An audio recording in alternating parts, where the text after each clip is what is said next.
ការវិវត្តថ្មីអំពីការផ្អាកចាគឺដំណើរការទាំងអស់ពី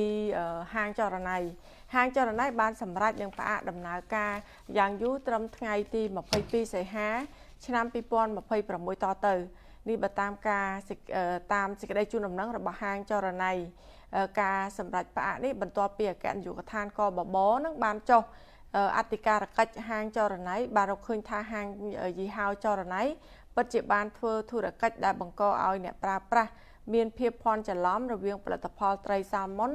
និងត្រីត្រោតចាដែលអំពើនេះគឺល្មើសច្បាប់ចាកាលហ្នឹងក្បត់ទំនុកចិត្តណាព្រោះប្រជាពលរដ្ឋក៏ទុកចិត្តជឿជាក់ឲ្យបានទៅទិញញ៉ាំហើយចុងក្រោយទៅចេញត្រោតឯណាឆ្កុយអញ្ចឹងប្រជាពលរដ្ឋគាត់ហាក់ដូចជាហួសចិត្តដែរហើយនេះគឺហាងចរណៃល្មើសច្បាប់ស្ដីពីសុវត្ថិភាពម្ហូបអាហារជាធរមានព្រមទាំងធ្វើការផាកពិន័យជាអន្តរការចាគឺស្របតាមមាត្រាច្បាប់ខាងលើក្នុងចន្លោះពី10លានទៅ20លានរៀលតាមសេចក្តីជូនដំណឹងរបស់ហាងចរណៃចាគឺចរណៃ .com បានឲ្យដឹងជាថ្មីម្ដងទៀតថាហាងចរណៃសូមអភ័យទោសចំពោះកំហុសឆ្គងនានានិងគោរពអរគុណដល់អតិថិជនទាំងអស់ដែលបានគាំទ្រហាងយើងខ្ញុំកន្លងមកយើងខ្ញុំសូមជម្រាបថាបើមិនមានអ្វីប្រែប្រួលទេហាងចរណៃទាំងអស់នឹងផ្អាកដំណើរការយ៉ាងយូរត្រឹមថ្ងៃទី22សីហាឆ្នាំ2026តទៅហើយគាត់ក៏បានបញ្ជាក់ដែរថាត្រីដែលគាត់យកមកលក់ដូចជាសាល់ម៉ុនឬក៏ត្រោតហ្នឹងគឺយកមកពីខាងចាគឺណ័រវេសឬអូស្ត្រាលីក៏បានបញ្ជាក់ប៉ុន្តែយ៉ាងណាគឺគួរបញ្ជាក់ថានៅថ្ងៃទី22ខែមិថុនាឆ្នាំ2026ដែលអនុវត្តតាមទូនីតិនិងភារកិច្ចរបស់ខ្លួនមន្ត្រីអធិការកិច្ចម្ហូបអាហារនៃអគ្គនាយកដ្ឋានកិច្ចការពីអ្នកប្រើប្រាស់និង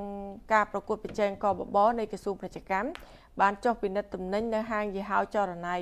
ដែលជាទីតាំងលក់និងចែកចាយត្រីក្លាសេនិងទំនិញម្ហូបអាហារពិសេសត្រីសាល់ម៉ុននិងត្រីត្រោត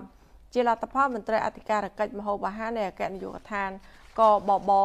បានរកឃើញហាងយីហោចរណៃពិតជាបានធ្វើធុរកិច្ចដែលបង្កឲ្យអ្នកប្រើប្រាស់មានភាពភ័ន្តច្រឡំរវាងផលិតផលត្រីសាល់ម៉ុននិងត្រីត្រោតដែលអំពើនេះគឺល្មើសនឹងច្បាប់ស្តីពីសុវត្ថិភាពម្ហូបអាហារជាធរមានក្រុមការងារនៃអគ្គនាយកដ្ឋានកបបបានពន្យល់ជូនតំណាងម្ចាស់ហាងចរណៃអំពីច្បាប់ស្តីពីសុវត្ថិភាពម្ហូបអាហារមាត្រាទី38ពាក់ព័ន្ធការអះអាងដោយបន្លំឬធ្វើឲ្យអ្នកប្រើប្រាស់យល់ច្រឡំនិងបានធ្វើការផាកពិន័យអន្តរការហាងចរណៃស្របតាមមាត្រាច្បាប់ខាងលើក្នុងចន្លោះពី10លានរៀលទៅ20លានរៀលមន្ត្រីអធិការកិច្ចម្ហូបអាហារនៃអគ្គនាយកដ្ឋានកបបបានណែនាំឲ្យតំណាងម្ចាស់ហាងចរណៃការតម្រូវបន្ទាន់ទៅគ្រប់ទីតាំងលក់តាមវេទិនីខេត្តដោយត្រូវលើកស្លាកសញ្ញាបញ្ជាក់ពីតម្លៃប្រភេទត្រីនិងដាក់តាំងដោយឡែកពីគ្នានៃផលិតផលទាំងនោះដើម្បីឲ្យអ្នកប្រើប្រាស់ទទួលបានព័ត៌មានពិតពីផលិតផលនិងជ្រើសរើសដោយគ្មានភាពភ័ន្តច្រឡំចា៎បាទអញ្ចឹងឥឡូវនេះបាទគឺខាងហាងចរណៃហ្នឹងប្រកាសបាទបិទអាជីវកម្មបាទយ៉ាងយូរ2ខែទៀតដើម្បីទុកឱកាសឲ្យបុគ្គលិករបស់គាត់ហ្នឹងបាទរកការងារថ្មីបាទគឺគាត់ផ្អាកអាជីវកម្មតែម្ដងបាទដោយសារតែប្រហែលថ្ងៃមុននេះបាទគឺមានប្រតិកម្មខ្លាំងមែនទែនបាទពីមហាជនបាទពាក់ព័ន្ធជាមួយនឹងត្រីសាល់ម៉ុននិងត្រីត្រោតបាទសូម្បីនិយាយតាមត្រង់ទៅសូម្បីតែខ្ញុំក៏ធ្លាប់ជាអតិថិជនម្នាក់របស់ខាងហាងចរណៃដែរហើយ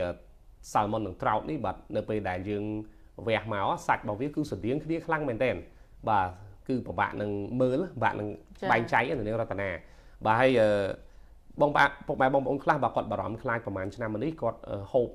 ត្រីត្រោតដែលទិញពីហាងចរណៃហ្នឹងធ្វើឲ្យប៉ះពាល់ដល់សុខភាពរបស់គាត់បាទគឺសូមបញ្ជាក់ថាมันមានការប៉ះពាល់សុខភាពទេបាទត្រីត្រោតនិងសាល់ម៉ុនហ្នឹងគឺផ្ដល់អត្ថប្រយោជន៍ដល់សុខភាពដូចគ្នាតែសាល់ម៉ុនផ្ដល់ច្រើនជាងបាទហើយក៏ឆ្ងាញ់ជាងឲ្យជារសក៏អាចថាប្លែកជាងត្រោតខ្លះដែរបាទអញ្ចឹងមិនមែនតម្លៃលក់ថ្លៃជាងទេបាទសាល់ម៉ុនគឺលក់ថ្លៃជាងដូចខ្ញុំបាននិយាយម្សិលមិញអញ្ចឹងបាទប្រៀបដូចសាំងសុពែនិងសាំងធម្មតាអញ្ចឹងណាបាទចាក់យានជំនិះរបស់យើងបាទបបានទៅមុខដូចគ្នាបាទក៏ប៉ុន្តែបាទសុពែគឺមានលក្ខណៈពិសេសជាងបាទធ្វើឲ្យជំនួយដល់ម៉ាស៊ីនជាងឲ្យម៉ាស៊ីនស្ទុះជាងអញ្ចឹងទៅតែតម្លៃលក់ទៅលើទីផ្សារក៏ថ្លៃជាងបាទក៏ខ្ពស់ជាងសាំងធម្មតាដែរអញ្ចឹងសាល់ម៉ុនត្រោតនឹងដូចតែគ្នាទេបាទគាត់ថាបាទត្រីឆៅបាទយើងដឹងហើយបាទគឺ អ្វីដែលជាអវិជ្ជមានរបស់វាហ្នឹងគឺបរិភោគច្រើនពេកក៏មិនល្អដែររបស់ឆៅណាវាអាចប្រឈមជាមួយនឹងការកើតសត្វល្អិតអីចឹងទៅបាទប៉ុន្តែបើសួរថាវាអាក្រក់សម្រាប់សុខភាពទេអត់ទេបាទសាល់ម៉ុនហើយត្រោតហ្នឹងគឺជំនួយសុខភាពដូចគ្នាទេបាទគ្រាន់តែអតិថិជនគាត់ស្រឡាញ់សាល់ម៉ុនគាត់ចង់បរិភោគសាល់ម៉ុនហើយគាត់ហ៊ានចំណាយលើសាល់ម៉ុនប៉ុន្តែបែរជាលក់ត្រោតមកឲ្យគាត់វិញបាទនេះគឺជាអ្វីដែលប៉ះពាល់ជាមួយនឹងទំនុកចិត្តរបស់អតិថិជន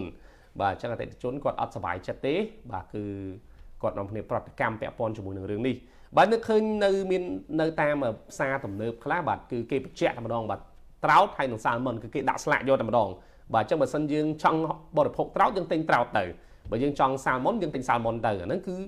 ជាការស្មោះត្រង់ជាមួយនឹងអតិថិជនបាទជាការលក់ដូរយ៉ាងស្មោះត្រង់ប៉ុន្តែក្នុងករណីហាងចរណៃនេះផ្សេងបាទគឺគាត់បានបញ្ជាក់ថាត្រីនឹងត្រោតទេបាទត្រីដែលដាក់នៅក្នុងហាងគាត់បាទគឺគាត់ធ្វើឲ្យអតិថិជនបាទគិតថាជាត្រីសាល់ម៉ុនទាំងអស់តែម្ដងបាទនេះគឺជាបញ្ហាដែលមហាជនគាត់ប្រតិកម្ម